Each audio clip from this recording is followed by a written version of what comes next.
हर चीज़ का पर्पस है, और जब वो चीज़ अपने पर्पस को फुलफिल करती है तो वो सबको सुख देती है। और अगर वो चीज़ वो नहीं कर रही है तो फिर हम पता है क्या कहते हैं, इसको खरीदने का फिर पर्पस ही क्या हुआ। ये तो वो फायदा दे नहीं रही है, ये तो वो सुख दे नहीं रही है जिसके लिए हमने इस चीज़ को खरीदा था। तो जब हर चीज़, कोई भी चीज़ बिना पर्पस के नहीं है। अब ये लाइट है, पर्पस है, टेंट है, पर्पस है, कारपेट है, there is just nothing without a purpose. कुछ भी बिना पर्पस के नहीं है। एंड मोस्ट इम्पोर्टेंट है हर एक चीज़ का, जबकि ये तो जड़ चीज़ें हैं, ये फिजिकल है। प्रकृति में, बाकी सब चीज़ों में तो चैतन्यता है, लाइफ है, हम तो आत्मा है, लिविंग बीइंग है। लेकिन ये जड़ चीज़ें भी, इनका पर्पस खुद के लिए नहीं है। इनका पर्पस किसके लिए है? इनका पर्पस किसके लिए है? कुर्सी खुद को आराम नहीं देती है। कुर्सी का पर्पस क्या है? अगर कुर्सी बहुत महंगी है, बहुत ब्यूटीफुल है, दिखने में भी, लेकिन उस पर बैठने से आराम नहीं मिले,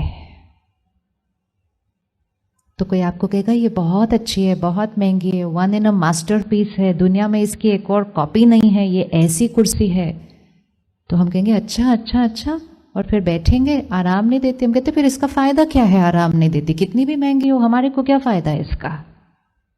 तो वो कुर्सी अपने लिए नहीं बनाई गई है, वो कुर्सी बनाई गई है दूसरे को आराम देने के लिए।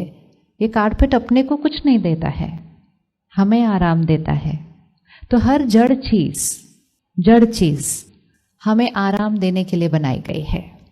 और जब वो हमें वो आराम देती है, जो उसका मैन्युफैक्चरर बताता है कि it is designed for this purpose, जब हमें वो आराम देती है तो हम कहते हैं ये ऑब्जेक्ट सही है। जब वो नहीं करता तो हम कहते हैं ये अपना पर्पस फुलफिल नहीं कर रहा है ये ऑब्जेक्ट। तो जब एक जड़ चीज, एक ऑब्जेक्ट भी दूसरों को आराम देने का उसका पर्पस है। अब प्रकृति में देखो, जल है, प्रकृति है, पेड़ है, पौधे हैं, किस पर्पस से जी रहे हैं? क्या कर रहे हैं? क्या कर रहे हैं? प्रकृति भी क्या कर रही है? किसके लिए है? प्रकृति भी किसके लिए है? पानी अपनी ठंडक नहीं बुझा, अपनी गर्मी नहीं बुझाता है। पानी किसकी बुझाता है? प्यास हमारी बुझाता है। पेड़ खुद को छांव नहीं देता, पेड़ हमें छांव देता है। और अगर बहुत सुंदर बड़ा पेड़ है लेकिन उसके पत्ते वो छांव ही नहीं दे रहे, तो उसके नीचे कोई जाता ही नहीं है। कहते फायदा क्या? बेसिकली अगर वो अपना पर्पस नहीं फुलफिल कर रहा तो हम कहेंगे इसका फायदा क्या है फिर?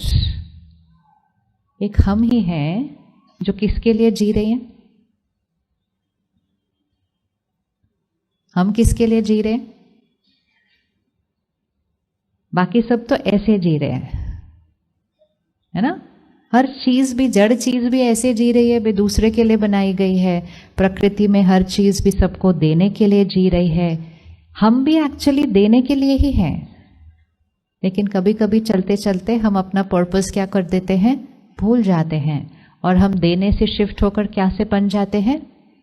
और जब हम देने से शिफ्ट होकर इस डायरेक्शन में आ जाते हैं और वैसा जीवन जीते रहते हैं, जीते रहते हैं, जीते रहते हैं, तो दूसरों को तो नहीं दे पाते, लेकिन खुद भी बहुत खाली अनुभव करते हैं। तो वो बहुत इंपॉर्टेंट है। अगर हमारा जो पर्पस है उसको हम नहीं फुलफिल कर रहे तो दूसरे को तो नहीं दे पा रहे, बट खुद भी सुकून में नहीं रह पा रहे, क्योंकि जिस चीज का हमारा पर्पस है हम उस पर्पस को जी नहीं रहे हैं। कहीं ना कहीं किसी ने कहीं हमें गलत राय दे दी और हम अपने पर्पस के बिल्कुल ऑपोजिट हो गए हैं कि देने वाले की बजाय हम कैसे हो गए हैं? ऐसे हो गए हैं। हम सब की एक कुल देवी है, एक कुल देवता है। किस किस के घर में एक नाम है, कुल देवी है, कुल देवता है? हाथ उठाइएगा। अच्छा, सबके? अच्छा अच्छा, तो मतलब हम किसके कुल के हैं? इस शब्द का मीनिंग क्या है? ये मेरी कुल देवी है, ये मेरे कुल देवता हैं, इसका मीनिंग क्या है इस वर्ड का? इसका मीनिंग क्या है? मेरे पूर्वज कौन? मेरे पूर्वज कौन? बोलिए, बोलेंगे तो याद आ जाएगा हम किसके परिवार के हैं। हमारे पूर्वज कौन? अच्छे से बोलो, हमारे पूर्वज कौन? Very good. तो मतलब हम किसकी वंशावली हैं? देवी देवताओं की। जरा एक सेकेंड आंख बंद करो और बोलो, मैं किसके परिवार का रहवासी हूं? मैं किसके परिवार का हूं? घर में बच्चों को बताते ना, तुम किसके परिवार के हो। जैसे सपोज किसी के परिवार में ग्रैंड पेरेंट्स या उसके आगे पिता वो आर्मी में थे, तो माँ बच्चे को क्या बताती है? तुम्हें पता है तुम किसके परिवार के हो? या किसी की फैमिली में डॉक्टर्स, फिर डॉक्टर्स, फिर डॉक्टर्स, तो फिर मदर क्या बोलेगी? पता है तुम किसके परिवार के हो? तो जिसके तुम परिवार के हो वो लक्षण हमारे लक्ष्य के लिए होने चाहिए। हम किसके परिवार के हैं? हम किसके परिवार के हैं? हम देवी देवताओं के परिवार के हैं। याद था ये बात कि हम देवी देवताओं के परिवार के हैं? नो। फिर कुल देवी कुल देवता सिर्फ पूजा वाले दिन याद आते हैं। वो भी पंडित जी आते हैं और पूछते हैं आपकी कुल देवी कौन है, तो हम नाम बता देते हैं। फिर उसके बाद अपने पूर्वजों को भूल जाते हैं और हम कौन सी फैमिली के हैं वो भी भूल जाते हैं। जब हमें ये याद है कि ये हमारी कुल देवी कुल देवता हैं, तब तो बहुत क्लियर है कि हमारा पर्पस क्या है। क्योंकि देवी देवता मतलब कौन? जो सिर्फ क्या करने वाले हैं? देने वाले हैं। इसीलिए कहा ही देवी देवता। वो दाता भी मतलब देने वाला, देवी देवता भी मतलब देने वाले। तो दाता के बच्चे और देवी देवताओं की वंशावली। तो हम कौन हैं? दाता के बच्चे और देवी देवताओं की वंशावली। तो हम कौन हैं? बोलिए अच्छे से, फिर हम कौन हैं? ऐसे बोलोगे तो नहीं फिट होगा फिर माइंड में। हम दाता के बच्चे हैं और देवी देवताओं की वंशावली है। तो हम कौन हैं? ना, हम दाता के बच्चे। तो जिसके हम बच्चे हैं हम उसके जैसे होंगे। हम दाता के बच्चे हैं, हम देवी देवताओं की वंशावली हैं। तो फिर हम कैसे वाले हो गए? चलो हाथ आगे लेकर आओ, हम कैसे वाले हैं? और एक हाथ से भी नहीं, हम दोनों हाथ से देने वाले हैं। इसीलिए देवी देवताओं की मूर्ति देखो, देवी देवताओं का चित्र देखो, हमेशा दोनों हाथ से दे रहे हैं। या तो दोनों हाथ ऐसे हैं, या एक हाथ ऐसे है, एक हाथ ऐसे है। मतलब वो क्या कर रहे हैं? वो सिर्फ दे रहे हैं। हमारे हाथ आजकल कैसे हैं? हमारे हाथ आजकल कैसे हैं? अब तो लेने वाली स्टेज भी क्रॉस हो चुकी है। लेना मतलब पता है कि ऐसे प्यार से खड़े रहो, कोई दे दे तो दे दे, इंतजार करते रहो। लेकिन जब प्यार से भी नहीं मिलता तो हम छीनने की स्टेज पर आ जाते हैं। और जितना हम अपने पर्पस के विरुद्ध जाते जाएंगे तो अंदर बहुत सफोकेशन होने लगेगी। और इसीलिए फिर हम कहते हैं सब कुछ है लेकिन बहुत हॉलो है, क्योंकि पर्पस नहीं फुलफिल कर रहे ना। अब जब हम देने की बात करते हैं तो वो चीजें नहीं देनी है किसी को, लेकिन क्या देना है? हम दूर दूर मंदिरों में जाते हैं, कितनी दूर दूर लंबी लंबी यात्रा करते हैं, घंटों घंटों लाइन में खड़े होते हैं। कितनी देर का दर्शन मिलता है? देवी देवताओं का, देवी देवताओं का नहीं, देवी देवताओं की जड़ मूर्ति का। विजुअलाइज करो, यहां से दूर रात तक करके गए, फिर लंबी लाइन में खड़े रहे, और कितनी देर का दर्शन मिलता है? कितनी देर का? 1 मिनट नहीं, 1 मिनट भी नहीं, आधा मिनट, आधा मिनट, आधा मिनट भी नहीं। पता भी नहीं चलता कब धक्का मारा था, कब टर्न खत्म हो गई। क्यों? क्योंकि उन देवी देवताओं की मूर्ति का, देवी देवता नहीं है वहां, देवी देवताओं की जड़ मूर्ति के दर्शन के लिए भी हम क्यों खड़े हैं? क्योंकि देवी देवताओं की जड़ मूर्ति के दर्शन से भी हमें क्या मिलता है? बाहर आते हो तो क्या बोलते हो? क्या मिला? क्या मिला? शांति मिली, सुकून मिली, और एक और चीज हुई, जो मन्नत हमने मांगी थी वो भी पूरी हो गई। सोचो, हमारे जो पूर्वज हैं उनके सिर्फ चित्र का 10 सेकंड का दर्शन करने से शांति भी मिलती है, सुकून भी मिलता है और मनोकामना भी पूरी हो जाती है। इनके हम वंशावली हैं और हम आज इस स्थिति में बैठे हैं कि एक दूसरे के साथ घंटे घंटे बात करते हैं, अपनी पॉइंट ऑफ व्यू समझाने की कोशिश करते हैं और फिर एंड में बोलते हैं मुझे तो तुम्हारी बात कुछ समझ में नहीं आ रही है, तुम क्या बोल रहे हो। सामने वाला कहता है इट्स ओके, मुझे भी कुछ नहीं समझ में आ रहा व्हाट यू आर सेइंग। हम किसके परिवार के हैं?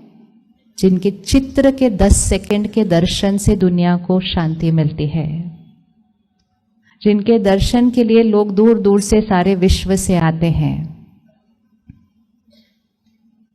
लेकिन हम अपना पर्पस भूल गए तो हम उस स्थिति में पहुंचे कि आज हम अपनों के साथ बैठकर भी कहते सब कुछ है लेकिन शांति नहीं है। जड़ चित्र दूसरों को शांति दे रहे थे, हम खुद को और एक दूसरे को भी नहीं दे पा रहे, सिर्फ इस एक छोटी सी गलती की वजह से, क्योंकि हम अपना पर्पस भूल गए कि मेरा पर्पस क्या है, देना है, मेरा पर्पस चाहिए नहीं। वैसे हाथ कौन सा वाला ज़्यादा अच्छा लगता है, ऐसे वाला या ऐसे वाला? हाथ मतलब ये बुद्धि रूपी हाथ है कि मन बुद्धि से मुझे चाहिए या मुझे देना है, कौन सा वाला ज़्यादा अच्छा लगता है? अच्छा, कल हम मास्क लगा के घूमते हैं तो लोग क्या कहते हैं, मास्क तो उतारो, चेहरा तो पता चले, क्योंकि ओरिजिनल दिखाई नहीं दे रहा है, क्योंकि ऊपर से क्या आ चुका है, एक मास्क आ चुका है। इसी तरह मुझ आत्मा की जो ओरिजिनल प्योरिटी है, मेरी जो पर्सनालिटी है, व्यक्तित्व है, उसके ऊपर एक मास्क आ चुका है और उस मास्क की वजह से ना मुझे अपनी प्योरिटी दिखाई देती है तो ना किसी और को एक्सपीरियंस होती है। वो मास्क कौन सा है? वो मास्क कौन सा है? प्योरिटी है, प्यार है, शांति है, सब कुछ है, ऊपर से एक मास्क आ जाता है। वो मास्क कौन सा है? कौन सा? मैं मतलब अहंकार। और जैसे ही अहंकार रूपी मास्क आ जाता है, सारी जो हमारी ओरिजिनल प्योरिटी है वो सारी की सारी क्या हो जाती है, अंदर छुप जाती है और ऊपर अहंकार रूपी मास्क आ जाता है। फिर अहंकार तो बहुत कुछ कहने लग जाता है, मैं क्यों, ऐसे क्यों, ऐसा क्यों नहीं। तो ये अहंकार क्या चीज़ है? क्योंकि अगर आज इस अहंकार को ख़त्म कर लिया तो ओरिजिनल डिविनिटी तो रेडी बैठी है। जैसे ये ड्रेस वाइट है, ओरिजिनल है, लेकिन इसके ऊपर एक दाग आ गया कलर का तो वो वाइट नहीं दिखाई देता। और अगर वो दाग बहुत दिन तक रहा और नहीं निकाला तो थोड़े दिन के बाद भूल ही जाता है कि नीचे वाइट था।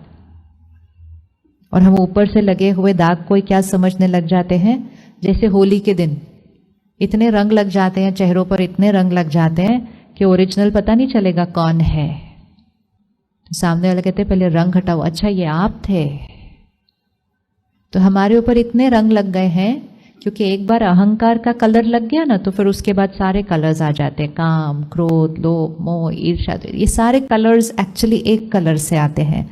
और वो एक कलर कौन सा है? ईगो का, अहंकार। और जैसे ही अहंकार आया, प्योरिटी फिनिश्ड। और जैसे ही अहंकार आया तो देने वाला क्या बन जाता है? देने वाला लेने वाला बन जाता है। मतलब देने वाले से चाहिए वाले बन जाते हैं, मुझे चाहिए, मुझे चाहिए, मुझे चाहिए। और चाहिए का कोई एंड ही नहीं होता है, कितना भी चाहिए हो तो भी खाली फील कर रहे हैं। कभी हम सोचे हम इतने साल से चाहिए चाहिए करके खड़े हुए हैं सबके सामने, फिर दिन ब दिन जो हमें चाहिए था, अगर हमें चाहिए भी तो नो प्रॉब्लम है, लेकिन दिन ब दिन जो चाहिए था वो धीरे धीरे क्या होना चाहिए, हमारे जीवन में बढ़ना चाहिए ना। मतलब चाहिए, जैसे पैसे चाहिए तो मेहनत करते हैं तो पैसे आते जाते हैं ना, लेकिन चाहिए चाहिए करके पैसे घटते थोड़ी जाएंगे, आते ही जाएंगे, चाहे थोड़े थोड़े आएंगे ही सही। लेकिन हम इतने सालों से बोल रहे हैं शांति चाहिए, खुशी चाहिए, प्यार चाहिए, रिस्पेक्ट चाहिए, लंबी लिस्ट है, लेकिन वो लिस्ट बढ़ने की बजाय क्या होती जा रही है? तो ये कौन सी लिस्ट है जो चाहिए भी, मांगते भी हैं, लेकिन तो भी बढ़ने की बजाय घटती जा रही है? वो इसलिए हो रही है क्योंकि हम अपने पर्पस के विपरीत चल रहे हैं। क्योंकि रियलिटी ये है कि हमें चाहिए नहीं है। रियलिटी ये है कि वो संस्कार हम एक्चुअली ऑलरेडी हैं, लेकिन पता नहीं किसने हमारी कंडीशनिंग कर दी कि हमें चाहिए, तो हम अपने ओरिजिनल के क्या हो रहे हैं, ऑपोजिट डायरेक्शन में चल रहे हैं। तो अहंकार मतलब क्या? ईगो। जैसे हमने कहा मैं, लेकिन मैं मतलब क्या? व्हाट इज मैं? तो एक बहुत सिंपल डेफिनेशन है। अगर आज हमसे, आपसे, किसी से भी कोई पूछे आप कौन, तो अपना इंट्रोडक्शन देंगे। तो इंट्रोडक्शन किससे स्टार्ट होगा? पहली चीज क्या बताएंगे? नाम बताएंगे। फर्स्ट इंट्रोडक्शन है नाम। आई एम नाम, और आई एम सेकेंड क्या बताएंगे? प्रोफेशन बताएंगे।